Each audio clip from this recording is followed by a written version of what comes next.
Unboxing.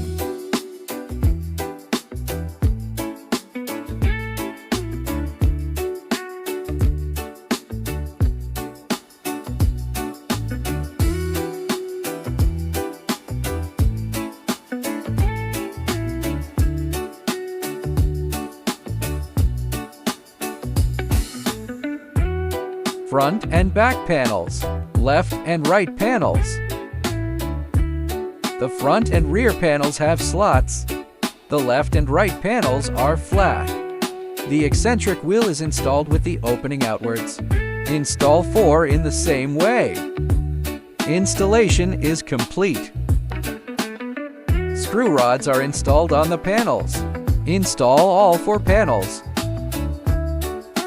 Connecting plate is installed on the front panel. Tighten the screws. Install the rear panel.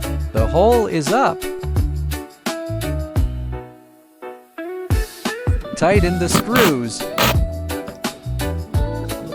Install 4 foot pad screws. Install the 8 holes on the base plate. Install the top bracket. Install the top plate, vertical to the back panel. Use 8 short screws.